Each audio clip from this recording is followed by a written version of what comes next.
Good morning, everybody. Well, good morning, good evening, or good afternoon, I suppose, depending on where in the world you are coming from. I'm going to close out some of my other windows here, make sure that my do not disturb is on. I think we're good. How's everyone doing today? Day 10, we are a third of the way through. We're in the double digits. We're officially in the double digits, which I don't know if that means anything, but that's where we are. Um, How is everyone doing today? Man, I am feeling like I don't want to create a story about it, but definitely feeling the fluctuations. Let's just say that in the energy. Like there are days when it feels so stable and so clear and so wide open. And then there are other days when, like yesterday and today, where I'm just like, the minute I wake up, I'm like, oh, I just want to go back to bed. My body, like the food and things that it's asking for and wanting and then not wanting are all over the place. Like yesterday, I have my 2 cups of coffee in the morning, but yesterday, after 1 cup, my body was like, "No more, like, that's enough." So, okay, cool, listen to that. Then today, I had my 2 cups of coffee. My body was like, "Is that all we get? Like, where's more?" I'm like, "Oh my god, I can't do more caffeine today." Um, Hello, everyone. Welcome, Bliss. Thank you. I got your email, but I'm still having issues with the form on my website, the submission form. So it went to my old email address and I just saw them, but I appreciate you sending me the links.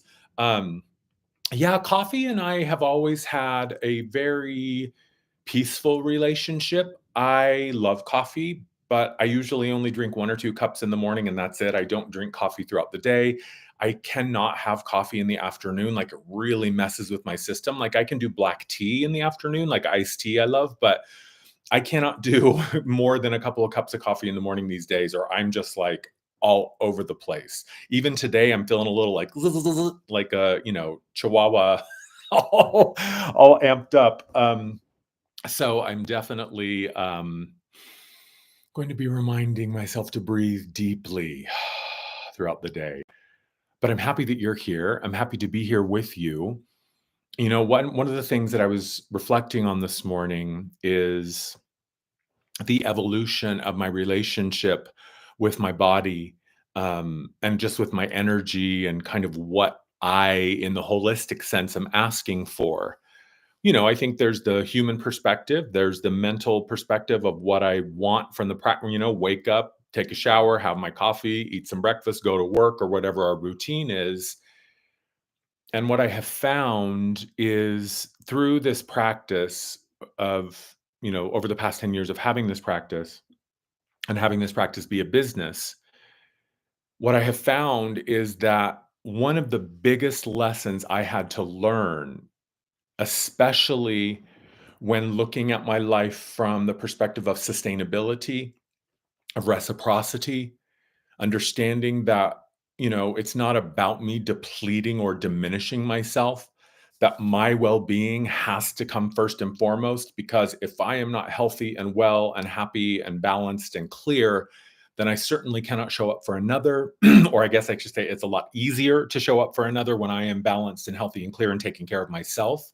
When I'm listening to my body, when I'm listening to my energy, when I'm responding to what my self and aspects of myself are asking for, and not just seeing that as, like, oh, this is so inconvenient to have to listen to my body, which I used to do. I was one of those people that was like, I was working, 70 to 80 hours a week when I was living in New York at the peak of my makeup career. I was working, 12 hours a day was a short day for me. Like I was pushing myself hard.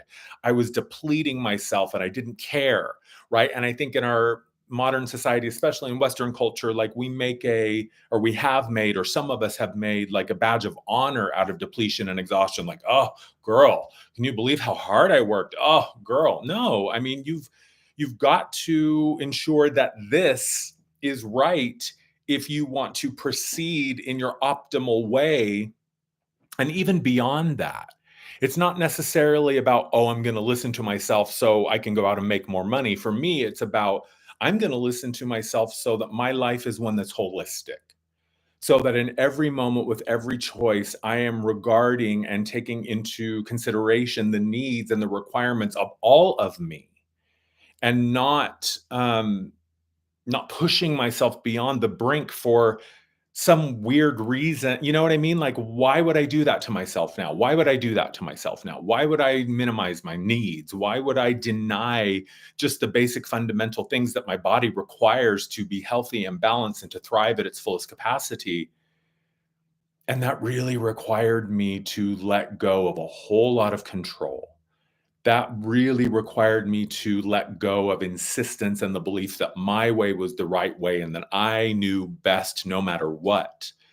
The humility of remembering how to care for my body and the requirements of my body, and the realization that when I wasn't giving myself what I needed, the self was going to respond and speak up, right? I understand now pain in the body is just the body's way of speaking, saying, hey, something isn't balanced here. Hey, I need you to help me with something, right? For 8 years, I had this chronic pain in my left shoulder, this frozen shoulder, and I couldn't lift my arm above like really even 45 degrees. Like, it was hard to give it above this angle. It was excruciating. And so over the course of 8 years, I just learned how to navigate around that pain. I tried to find the cause of it. I tried to find the root of it, but it was like one misdiagnosis after another. So for 8 years, I was just like, well, this is my life now. I just have to live like this. Finally, when I stopped pushing, when I stopped denying the voice of my body, which is a challenging thing to hear, I'll be honest, to remember how to tune into the consciousness and the awareness of the body can be challenging, especially since there is this sort of unwritten, unspoken kind of belief system that says, oh, the body is such a pain in the ass. Oh my God, the body, oh my God, it's just like this meat sack that we lug around. Well, that's one way to look at it, but I actually see it as a highly, highly intricate, sophisticated piece of biotechnology. These bodies are not the identity. I am not this body, but the body is mine for this lifetime. It's my responsibility to take care of it and to give it as much as I can, to give it the most that I can. So I think, for me, it was the realization that my body had very real needs. Exactly, Kenny, that went beyond like, ooh, a massage or a salt bath or a pedicure, although those things are really, really wonderful too. um, the way that I look at the body is I see, so approximately 30 trillion cells, right? Give or take a few trillion. And I see each cell as an individual unit of consciousness, individual beings. So you have essentially 30 trillion beings that agreed to sacrifice their solo experience to be a collective body called the human body. So I've got, you've got, we've got approximately 30 trillion beings that want nothing more than for us to thrive. They gave themselves to the role of being our body, my body for this lifetime. I need to honor that. That is no small sacrifice. So I listen now to the body. I pay attention to the body. I'm aware of like, oh, that's interesting. My body wants red food or orange food or yellow food. Like, I pay attention to the color. I pay attention to what the cravings. I pay attention to the responses that my body brings forth. It's a fascinating thing. And especially if you dive into Joe Dispenza's work, where he talks about the mind and the body, right? And that the mind has its consciousness, the body has its consciousness, and they are actually two kind of separate voices. The physical self and the mental self and the emotional self are all part of one organism, but they're also separate parts, right? It's like the exhaust system and the transmission system and the whatever other system in your car. They all have their purpose, and it's sort of separate, and they all need their own thing.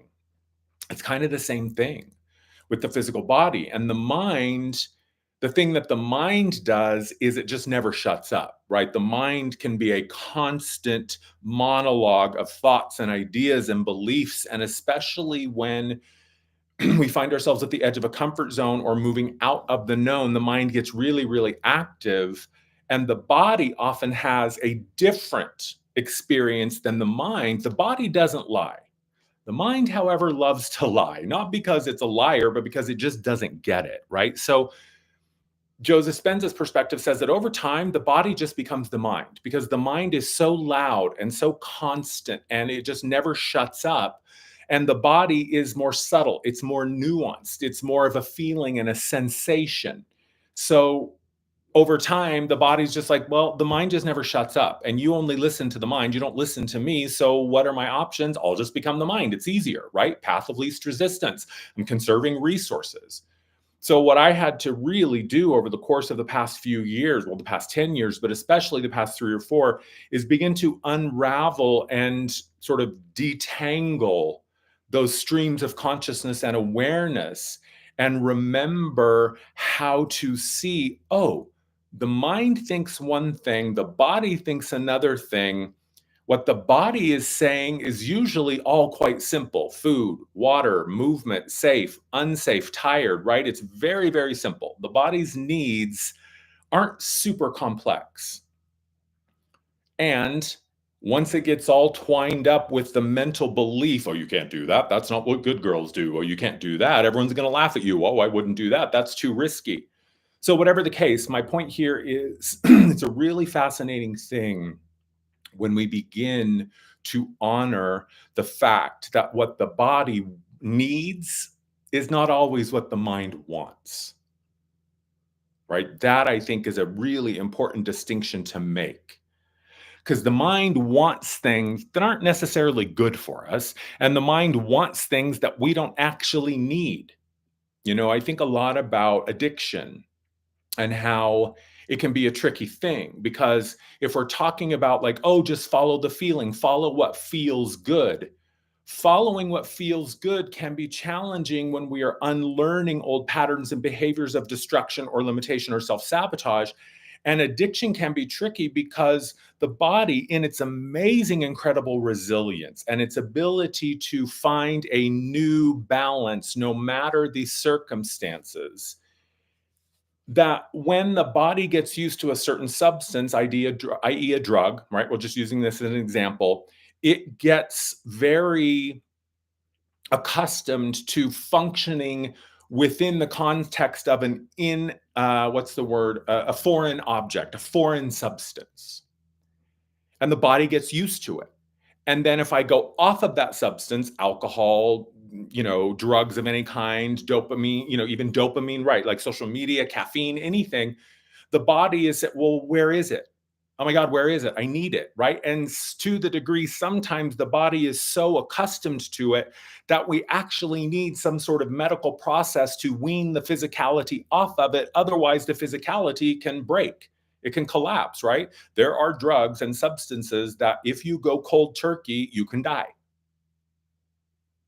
So when we're in that phase of following what feels good, we have to sometimes kind of redefine what that means and where we are.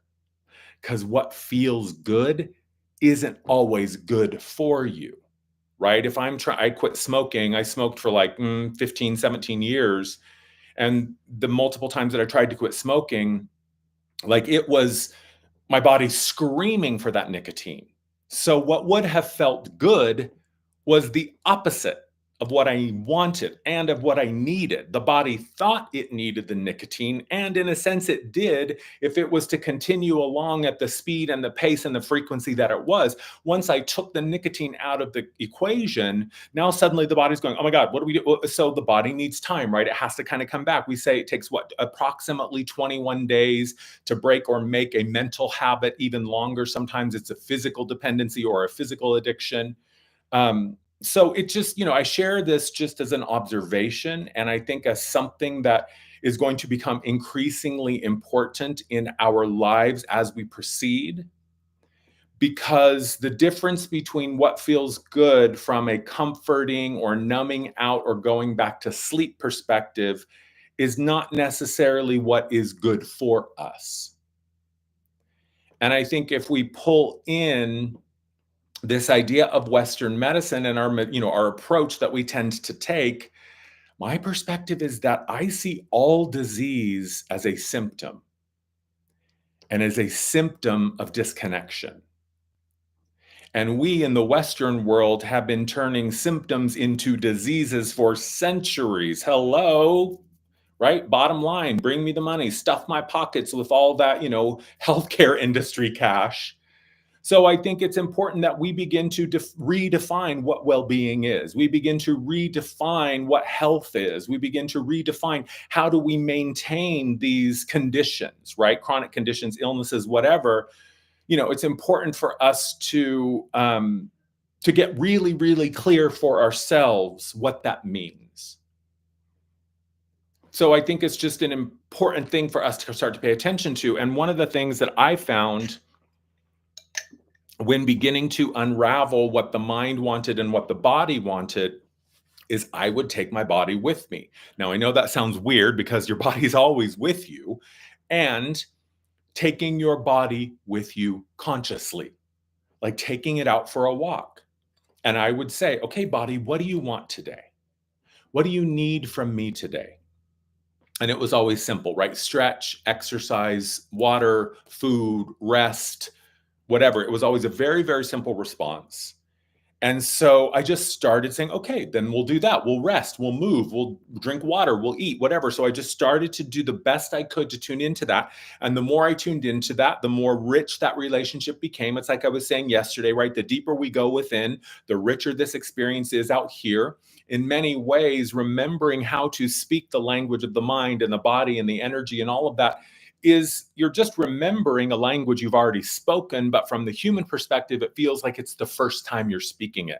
So it's kind of like learning a foreign language. It takes time, right? And when you learn a foreign language, especially as an adult, and if it's your second language, and especially in the beginning, your words are quite simple: ball, desk, pen, wallet, phone, whatever. And then you slowly learn how to say sentences. And then you slowly learn how to string together a paragraph. And then you slowly learn how to have a dialogue or an entire conversation. But in the beginning, it's very rudimentary. It's like talking to a toddler. It's the same thing with remembering how to listen to the mind and to manage, or listen to the body and to manage the mind. You don't really have to listen to the mind. My experience has shown me that actually what I needed to do was to pay more attention to this and to rein this in and to give it some boundaries and parameters and remember how to choose which perspective I am focusing on. But as I begin to reconnect with my body, it became a deeper and richer conversation. Now there's a language. Now there's an understanding. Now it's easier for me to tell the difference. But I would take my body shopping with me, like literally going to the store. And I would say, okay, pick it up, think about it, hold it, feel it. What is my body's response? It would take me a while. Like, I'm not saying this was easy. Like, sometimes I was in the grocery store for, a good 45 minutes because it was methodical. It was deliberate. It was on purpose. And sometimes the body would say, like, I'll give you an example. This was 2016, 2017, when I was in the midst of this process of reclaiming my relationship with my body and really remembering how to speak that language. And I was craving ice cream. It was the middle of summer. It was super hot. I was in the grocery store and I was like, oh my God, ice cream, cold, sweet, delicious. That sounds like summer. That feels like summer. I want ice cream. So I did my shopping, went to the freezer. I was about ready to grab the ice cream. And suddenly it was like this resistance. And I was like, oh, okay. So I tapped in and the body said, yeah, sweet and cold sounds amazing. But how about watermelon? How about not ice cream? How about watermelon? Like, I just kept hearing watermelon, watermelon, watermelon. So I was like, all right, bought a watermelon, took it home, chilled it, cut it up. Can I tell you, like, that was the most orgasmic experience, or at least one of the top 5 I've had in my life. When I gave the body exactly what it was asking for, it lit me up like the 4th of July. My God, it was like explosions and ecstasy and energy just erupting from me. I was like, fucking, I'm going to grow watermelon. It was amazing. It was amazing. I have never forgotten that to this day. And it's an interesting thing. When I listen to the mind in terms of what I eat, often afterwards I feel heavy and sluggish because the mind, 99% of the time, is eating for comfort, not for need. The body, on the other hand, is just going to ask for what it needs. It doesn't need extra. Right? Nature is not superfluous. She does not create more than is necessary, and she does not create more than can be supported. And when I listen to the mind, I'm almost always disappointed or deflated or feel kind of ugh afterwards. When I listen to the body, then I feel lit up. I feel well fed. I feel satisfied. I feel satiated. I feel healthy. I'm glowing. So, very clearly to me, it shows me that the mind is eating for emotional reasons, the body is eating for necessary reasons. So, it was this really, really interesting thing. Oh, I love the chat. Y'all are just going for it. Um, Bacon McMuffin. Yeah, that's the other thing. That's the other thing. And this we start to tread into waters that some people find quite delicate because I think people over the years have begun to claim their diet, if they're, meat eater, vegetarian, vegan, whatever, they claim that as an identity. And I see this on both sides. I see these, all-American dudes who don't take my fucking beef from me, y'all, blah, blah, blah. And they identify as a meat eater. Like that's like on their name tag. Hey, my name is Bob. I eat meat. The vegan on the other side of it. Oh my God, you're such a horrible being. Oh, the poor animals. Oh God, I'm a vegan. My name is Juniper. I'm a vegan. Okay, there's nothing wrong with either diet implicitly. And this idea that one meal or one diet is appropriate for every single human is ludicrous and asinine. And the fact that if you believe that all life is sentient and has a choice, then the beings that you're eating also chose to come in knowing that they would potentially be a food source for someone. So we have to decide for ourselves what feels healthy and right and true. I eat predominantly a vegetarian diet, but there are times when my body is very clearly asking for animal protein. And so I give it animal protein. And there are times when I feel tempted by the mind to, ooh, that greasy cheeseburger and some fries, and my body is saying, hell no. So you get to decide what diet is appropriate for you. And anytime I do eat animal protein, I make very, very sure that I bless every meal. I say thank you. I have a prayer of thanks for every meal, but especially when it comes to the animal protein, I am very aware of the sacrifice of that being made. And I'm very aware of the privilege that I have to consume that. So I think yeah, exactly, Kenny. I think we all go through that. Oh, the breatharian stage. I'm just going to stare at the sun every sunrise and sunset and breathe really deep, and that will be all the nutrients I need. Okay. I'm not trying to judge you, girl, but are you sure about that? So, Bashar talks about this. He talks about this idea that your body requires things for the specific reactions that the body needs on its journey of awakening and expansion. So sometimes the body wants what it wants because it needs what it wants. And our belief that, oh, well, that's not spiritual. How? Spirit created the cow. Spirit created the cabbage. How is one more or less spiritual or valuable? Like just because you have an emotional attachment to an animal, I understand. But that's just how you were raised. Some cultures think eating dogs is perfectly appropriate. Some cultures think eating cows is a total sin. So this idea of what's right and wrong is just based upon what you were born into, the belief system that you were programmed into, and you can decide at any point to change that. So I think this idea that there's a right way or a wrong way, no, there isn't. There's the right way for you. There's the correct way for you and your system and your body, what it needs. But to open yourself to what all of you needs, not just the little dude in the chair upstairs. Open yourself to all of it.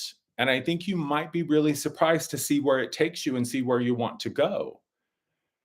I think that food can be medicine, food can be fuel.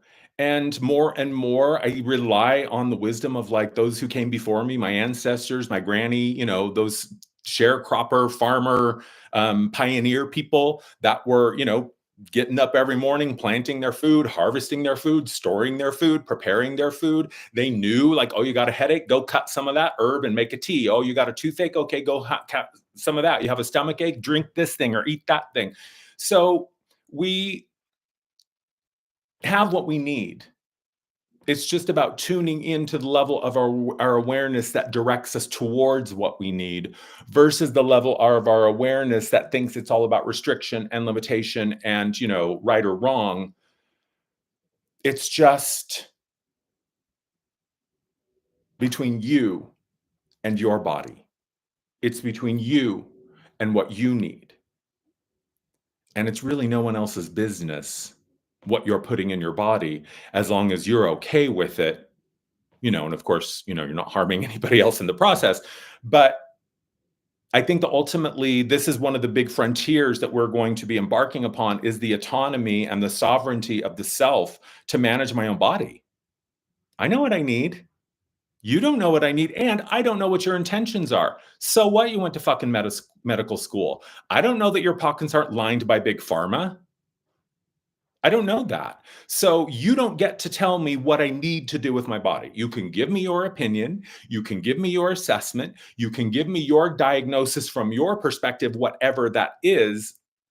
But if you think that just because you have a degree hanging on your wall means that I'm just going to give you all of my authority, hand you the keys to my castle, you're sorely fucking mistaken. Hell no, I don't think so. It's my body. I get to decide. It was given to me, not you. It doesn't belong to you. No, it's mine. So I think it's really important. Oh, I love Bach flower essences. Like naturopath and homeopathy, especially homeopathy, has been really, really powerful for me over the past couple of years. But, find what works for you. Exactly, Pixie. Find what works for you and share it if people ask. But, girl, I don't care if you're fucking vegan. That doesn't make you a better person. That just means you don't eat animal protein. How does that make you a good person? That doesn't mean anything. That means you've made a choice that's important to you, and I honor that, and I respect you. Hey, stick to your guns, girl, but don't you for a second try to draw boundaries around my plate and tell me what's right and wrong to eat. No. If you're the one that is so invested in your identity of your diet that defines you, that's on you, not me. So if it suddenly makes your house of cards begin to crumble when you see a spiritual leader eating a piece of bacon, that's up to you to reconcile, not me. I'm okay with my maker. I'm okay with the beings that I consume when necessary. So I sleep well. I sleep okay at night. Yeah.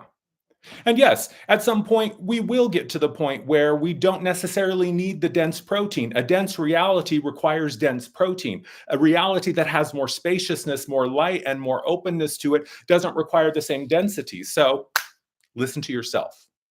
That's the key. That's the key. Also, bacon really does taste good. And then I watch a video on how pigs are so intelligent and create emotional ties and emotional bonds. And then I'm like, oh God, it can't be that good. But there are times when the body's asking for it. So I do the best I can. I do the best I can. Again, intention is 99% of it. The rest is just choreography, right?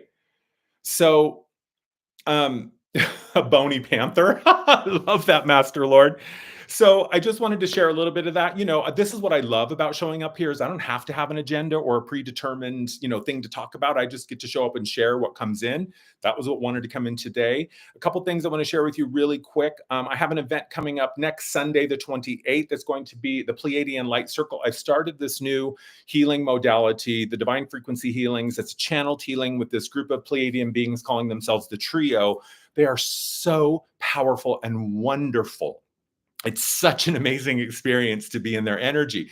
Yesterday, I had a session with one of these healings, and a client was like, you should do a group. You should do like a healing circle. I was like, oh my God, brilliant. So on the 28th, it's $11 online via Zoom. It's on a Sunday. I think I have it set for 12 o'clock. So we'll do this Sunday morning, and then that'll be in the afternoon. But I'll put the link in my community tab here. I'll also put it in the description below so that you can sign up. It's going to be so much fun. I am so looking forward to this. Channeling these beings is so fun. Like, I love being in their presence. They are so lovely and kind and compassionate, and their energy is so precise. It's crazy to me how every single one of these healings I'm doing, like afterwards, people are like, oh my God, how the hell did you know that? This was exactly what I wanted. So super cool. Yeah, Jillian, everyone will get a replay. So when you sign up, you get an MP3, even if you can't make it live. So if you're interested in gathering for some channeled healing from the Pleiadians, I would love for you to show up.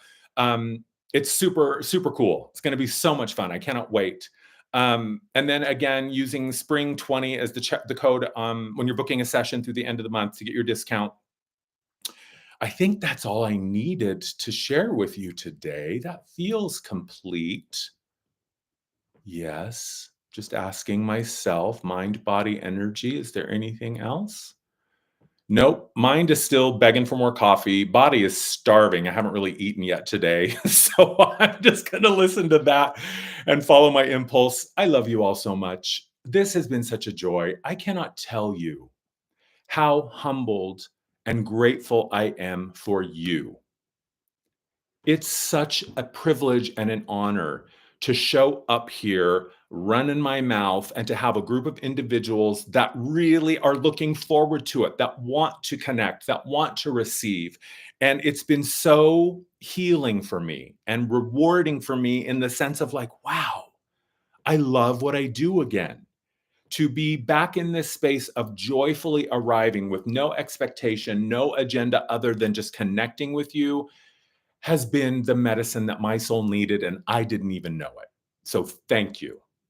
I love you all. You're amazing. I appreciate the continued support. Stripe and PayPal links will be in the description if you want to offer donations. Love you for it. Love you anyway, even if you don't do it. Amar Energy, Notes from the Higher Self, available on Amazon if you want to buy some wisdom. It's a really, really amazing book. And if you have purchased it, a written review on Amazon would really, really help me. I love you. I hope you have a fabulous, fabulous Friday. I hope you have a fabulous weekend. And I will see you tomorrow, 10 a.m. Mountain Time. Hey, thank you, Bliss. 10 a.m. Mountain Time, same place. I think that's all I have. Yeah. Mwah. Love you all. Like, share, and subscribe. See you later.